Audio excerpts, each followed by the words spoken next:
Hello, I'm the Wacky Musician, and this is Make and Play Paper Castanets. So a castanet typically is made out of two wood pieces that are tapped together.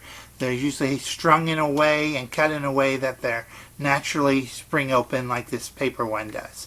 So we're going to make paper castanets. Real simple, easy one to do, and you'll see there's something here that's not paper.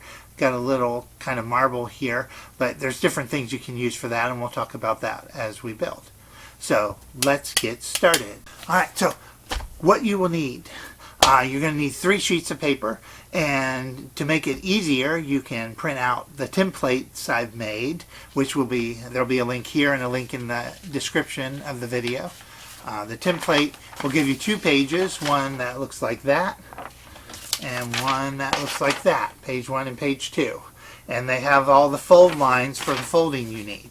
The 3rd sheet of paper you can just use whatever, scrap paper, blank paper, but you need 3 sheets, 2 of them template, and you don't have to use the template. You can just use blank paper.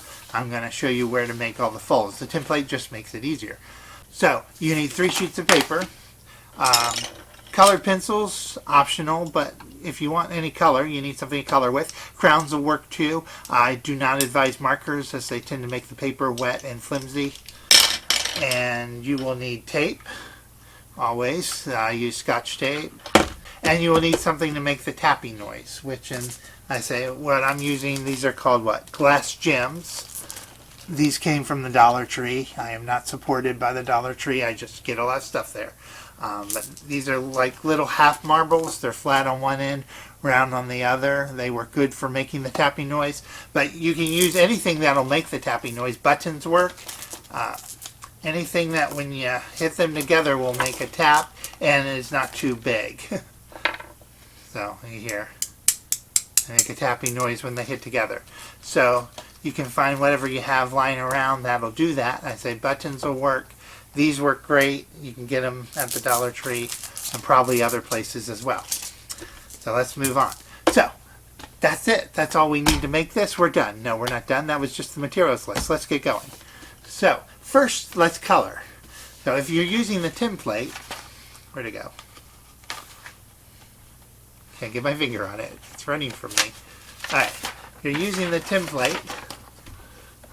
This spot right here, see this little rectangle, this is where you need to color.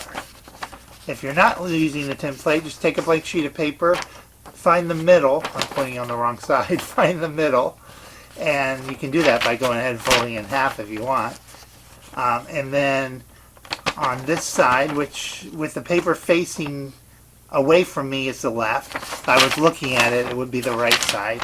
Just color in this right area. Don't worry about the exact size. You can color over farther than you think. It won't affect anything. And that'll make sure you get it all good. Alright, so let's color real quick here. So take a little blue. I'm just going to do a real quick here. As I said, real super quick so we don't waste a lot of time on coloring. If you want more time to color, you can pause the video and take as much time as you need. So there, I put a little blue on the bottom. I'm going to add to that, and I'm going to speed up the video so this goes by really fast. Alright, so here's a real quick design I made. Nothing fancy, just a bunch of colored squares. If you want some design idea, here's one I made before. Got some diamonds type shapes in it. This is one I also made before. Ones I spent more time on. This one I said I just wanted to get done quick so we can get on to building. So I'm going to move my colored pencils aside. So take your 3 sheets of paper. If you printed out the template, take page 1 of the template and make sure it's on top. The page that doesn't matter, that can be blank or whatever, scrap paper, put that in the middle. And then take the page you just colored on.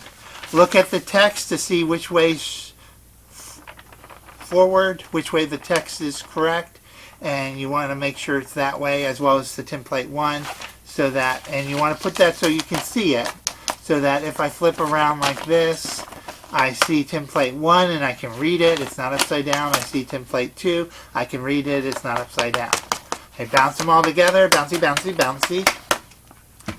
And then we're going to fold. If you have the template, that's this on template page 1, this fold line in the middle. If you don't have the template, you just need to fold in the middle with your design staying on the outside. Fold it the best you can. Try to get everything lined up good. I'm a little off the line, but I think it's... Oh, that's not even... Okay. Not even this line.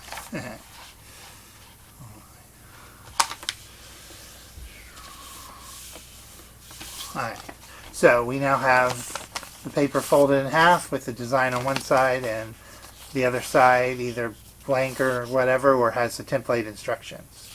So our next fold is fold 2. It's right here. We're going to take, so the drawing's on the other side, we're going to take it and fold it in half again. Line it up as best you can.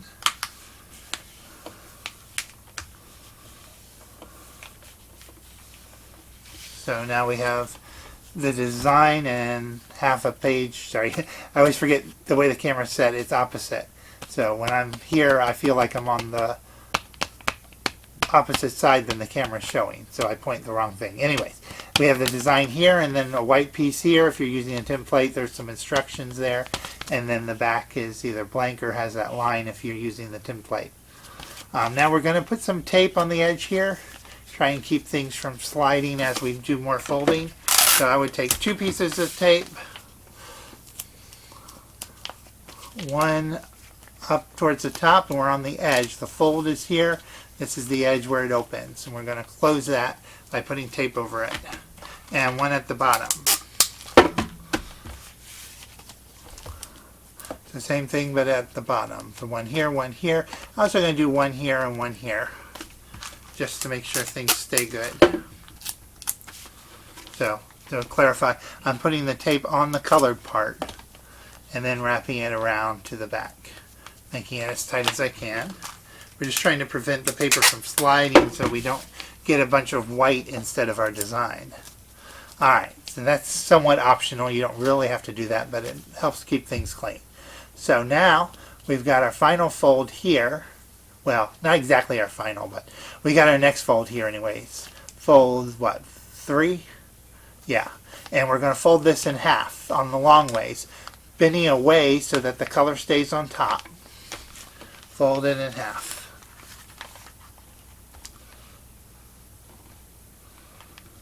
That's good. And maybe a little harder to crease. The more we fold, the more tension there is, the more pages we're having to fold. So now we have something like this. And what we want to do is put tape. We'll put 3 pieces to tape this closed on that seam. Tape 1, tape 2, tape 3. So first one, so you can see it's right here, taping that part closed, and then I'm going to do one in the center. Second one in the center, taping it closed. And one more. Sometimes that Dollar Tree tape's hard to cut. And then one more on the other side here. So now it's taped closed. We basically have a big thick bookmark right now with our color design on one side and either blank or scrap paper here or the template designs instructions. Alright, so now we're going to go ahead and take this 4th fold, which is taking this and folding it in half on the long ways. And again, make sure the color's on the outside. That fold does not look even for some reason. Huh. As on all others. Well, fold it in half. I have to look into why this new printout, the line didn't line up right. Because my fold 4 line on this one is not centered, so I'm not going to use that line. It's actually down a little from the actual where it folded me. My older one's fold line is right in the center. It must be something to do with the printing when I printed it out. I'll check on that before I post them online so yours come out right. Alright, so now you should have Pac-Man. And you will notice it won't stay closed, and we don't want it to stay closed. As I said, for our cloud vase, we need it to open naturally. So go eat your Pac-Man pellets. And we just need one step really to finish, and that is we need to put on the pieces that are going to make the clacky sound. So you'll notice I'm unfolding it. We wanted that fold there, but we're going to lay it flat for the moment so that the glue won't run. Did I mention glue in the materials? I think I forgot to. Glue is optional. You could use tape, but glue I think works better. So let's go over that right now. This is tacky glue. That's what I recommend if you have it or can get it. It's a quick drying glue, which works really good for these kind of crafts. You can use other glues, but they may take longer to dry. I like this because it dries real quick. Just getting the glue down to the bottom of the bottle, if you're wondering what I'm doing. Where are my gems? Okay, need 2 gems, or beads, or buttons, whatever you're going to use to make the noise when they clack together. Can't find the opening to the bag. There it is. They say what I'm using are basically half marbles. They call them, again, what is it? They call them glass gems. I'll using 2 of these glass gems. They're basically marbles with a flat side on one side. But I say whatever you want to use, whatever you have, beads, buttons, those things, anything that when it taps together will make a good sound. So I'm going to apply some glue to my gem here and the holograms now. So dot of glue on there, good dot of glue, not a little one, but not oversized. So, and then that is going to go on one side right in the center near the top. This is opposite, the color side's the other side. This is opposite the color, top center. I'm going to press it down, and I'm going to hold it there for maybe about 5 seconds. 1, 2, 3, 4, 5 to get it placed really well. Now, I said the glue's glass. Bleh. I said the glue is fast drying, but it's not that fast. You still got to leave it for a couple minutes. But holding it the 5 seconds will help get it secure in place. Now we got to do the other one. I'm going to try to flatten this out more. The reason we're flattening it out is we don't want it to slide down the paper while it's drying. If the paper's curved up, then the gem will slide down before the glue sets. Alright, so I'm going to put a dab of glue on my other gem and the holograms. No holograms involved. There we go. If you don't know what gem and the holograms are, don't worry about it. It's an old cartoon. Alright, and then this is going to go, let me see, I got to be careful or my other gem will fall off. This is going to go in the center top of the other one. We want to kind of match the position of the one down here so that when they're folded, they hit each other. Again, I'm going to press for about 5 seconds. 1, 2, 3, 4, 5. All right. Now we need to let those set, let them dry a little bit. So while that's drying, and you can pause the video if you want, or you can just watch the rest of it. There's not that much left because it's pretty much done. I'm going to take one I've already done. So you can see the gems, they're equal distance pretty much from the top and bottom of the page. And the next thing we need to do is just once your gem's dry, make sure you give it at least 5 or 10 minutes. Then we need to redo this fold, this bend in the middle that we flattened out to dry.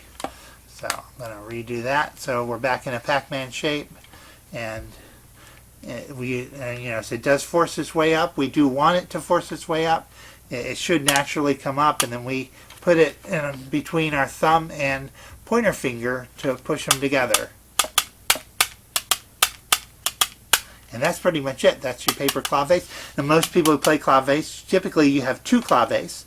So what you can do is go back to the beginning of the video. I want to say rewind, but that is such an ancient term. Just stop the video and go back to the beginning and make another one. So you have one for both hands.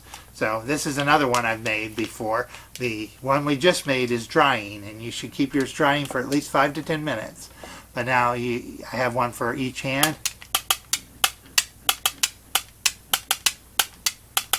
So that's it. This is the Wacky Musician, claveing out.